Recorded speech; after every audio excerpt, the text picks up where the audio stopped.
Muita gente não imagina, mas o banheiro pode ser um dos lugares mais perigosos para quem tem problema no coração. Aquilo que parece um simples momento de rotina pode se transformar em risco aumentado de infarto. Mas por que isso acontece? Qual a relação entre o banheiro e o risco de infarto? No vídeo de hoje eu vou responder perguntas que quase ninguém fala, mas que todo mundo deveria saber. O que acontece com a sua pressão e seu coração quando você faz ali um esforço no vaso? Por que as pessoas com pressão alta, diabetes ou problemas cardíacos correm ainda mais risco? E principalmente, o que você vai fazer para se proteger de infartar ali no banheiro? Fica comigo, porque esse tema é sério e vai salvar vidas. Sem mais delongas, roda a vinheta.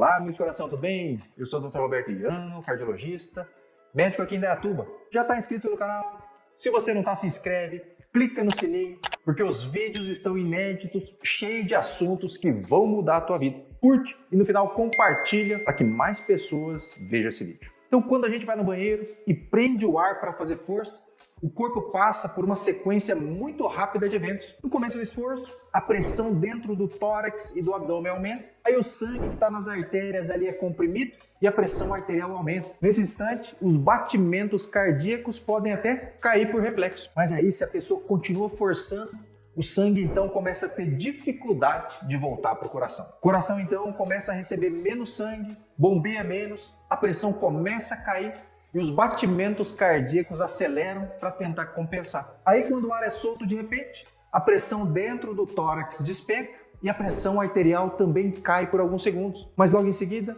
o sangue volta com força para o coração bombeia mais, a pressão sobe de repente e o corpo então responde reduzindo novamente a frequência cardíaca. E tudo isso acontece em poucos segundos. Esse sobe e desce é a famosa manobra de Valsalva. Aí se você não tem doença nenhuma, não é hipertenso, não é diabético, não tem colesterol alto, não fuma, geralmente não acontece nada. Mas se você já tem artérias entupidas, ou tem o coração fraco, ou tem pressão alta, diabetes, aí a coisa pode complicar. Esse sobe e desce da frequência cardíaca e da pressão pode ser um gatilho de um infarto ou de até um acidente vascular cerebral. Claro, isso acontece naqueles pacientes que já estavam ali prestes a ter um evento agudo. Ele não acontece do nada. Agora, tem outra coisa que acontece, principalmente em quem tem constipação crônica. É a questão de fazer muito esforço na hora de evacuar. E esse esforço pode causar um aumento importante da pressão arterial pela própria força ali na hora de evacuar. Na prática clínica, estudos mostram que esse esforço evacuatório pode ser comparado a levantar uma carga alta de peso e pode elevar a pressão arterial sistólica para mais de 180, 200 milhões de mercúrio. Isso até em pessoas saudáveis. Agora, imagine isso acontecendo em alguém que já tem placas de gordura na parede das artérias, em quem já tem a aterosclerose. Esse aumento súbito de pressão já é suficiente para romper ali uma placa aterosclerótica, obstruir uma artéria do coração e causar um infarto. E é por isso então que tem tantos casos de mal súbito e que acontecem dentro do banheiro. E tem estudos sérios, pessoal, mostrando isso. Um trabalho feito no Japão, que analisou mais de 900 casos ali de parada cardíaca dentro de casa. Eles viram que 11% dos eventos aconteceram no banheiro, muitas vezes durante a evacuação. Nesse estudo, a chance de sobreviver nesses casos que ocorreram no banheiro foi bem menor do que em outros locais da casa. Outro estudo, também no Japão, e publicado no Journal of the American Heart Association, analisou mais de 18 mil paradas cardíacas fora do hospital e descobriu que cerca de 5% delas aconteceram dentro do banheiro. E dentre os casos do vaso sanitário, a grande maioria tinha origem cardíaca, cerca de 91%. Mas e você? Conhece alguém que teve um mal súbito ali dentro do banheiro? Deixa aqui nos comentários que eu quero saber. E quem é que são as pessoas mais vulneráveis? Principalmente os idosos, os hipertensos descontrolados, os diabéticos e os cardiopatas. Aí um ponto importante que eu vejo, muito ali em idosos é a questão da desidratação. Isso pode ser, muitas vezes, ali um fator decisivo. Idosos que bebem pouca água, geralmente têm as fezes ali mais ressecadas, mais endurecidas, aí acabam fazendo muito mais força ali quando evacuam. E fazendo muita força, então a pressão pode subir. Aí o idoso que já tem pressão alta e ela não está bem controlada, pode correr risco de ter um pico de pressão na hora que estiver evacuando. Esse pico de pressão pode levar ao infarto. No caso de quem tem diabetes, o problema é um pouco diferente. Ao longo dos anos, o excesso de glicose ali no sangue vai danificando a parede dos vasos, favorecendo o acúmulo de placa de gordura. Essas placas, então, podem se romper diante de uma elevação súbita de pressão. Já os cardiopatas, com doença coronariana já estabelecida, aqueles que já têm artéria entupida no coração, o risco é ainda mais alto. Se você tem a insuficiência cardíaca, você também precisa ter uma atenção especial. E nesse caso, o teu coração já não consegue bombear o sangue ali com a mesma força de antes. Então, se ocorre um aumento súbito ali da pressão dentro do tórax, o débito cardíaco pode diminuir e você pode começar a sentir falta de ar súbita e até desmaiar dentro do banheiro. Nossa, doutor, mas que tragédia, hein?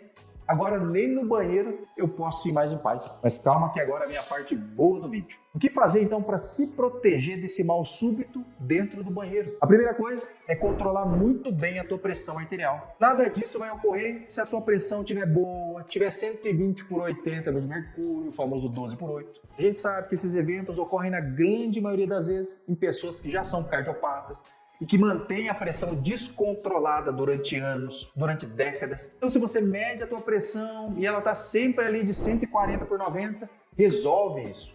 Retorne ao seu cardiologista. Não ignore a pressão alta, mesmo que ela não esteja te dando sintomas. Outra medida fundamental é tratar a constipação intestinal, porque, como eu disse, as pessoas que evacuam ali com mais dificuldade precisam fazer ali muito mais força e por isso estão mais sujeitas a ter picos de pressão. Então você precisa melhorar a tua alimentação, comer mais fibras, frutas, verduras, legumes, cereais integrais. Isso ajuda a equilibrar o intestino e amolece as tuas fezes. E para melhorar ainda mais, beba bastante água ao longo do dia, porque sem hidratação adequada, o intestino ele fica bem mais lento. E se você já faz tudo isso e ainda assim tem o intestino preso, procure um gastro para te ajudar a tratar o seu intestino. Também é essencial você criar o hábito de não ficar ali prendendo a respiração ali durante a evacuação. Muitas pessoas fazem isso sem perceber.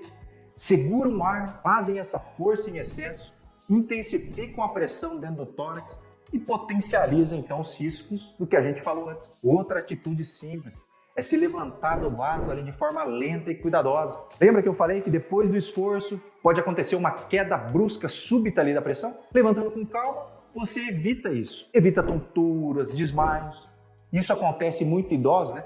Levantar rapidamente, a pressão cai de uma vez, é o que a gente chama de hipotensão postural. Isso não tem a ver com infarto, né, em si, mas com desmaio a pessoa acaba muitas vezes se machucando. Muitas vezes tem traumas graves ali no crânio, outras fraturas ali, o fêmur, por exemplo. Eu mesmo já vi de tudo. Então, cuidado na hora de se levantar, principalmente se você já passou dos 60 anos. Lembra de manter os outros fatores de risco sempre sob controle. Então, saiba se você tem colesterol elevado, diabetes. Acompanhe sempre com o seu cardiologista. Não deixe os problemas acabarem aí com a tua saúde. E por último, mas não menos importante, não ignore os sinais de alerta. Dor no peito, palpitação, falta de ar, tontura, elas precisam ser levadas a sério. Isso independente se acontece durante, após a evacuação ou em qualquer situação do dia. Investiga sempre. Se cuida, amigo do coração. Espero que você tenha gostado do vídeo. Curte e compartilha, porque eu tenho certeza que muita gente não sabe desse risco ao fazer um esforço muito grande no banheiro. E continua acompanhando que o assunto do próximo vídeo ele está imperdível. Então clica no sininho para não perder mais nenhum vídeo novo meu. Eu vou ficando por aqui, o recado de hoje é esse. Um grande abraço e até a próxima.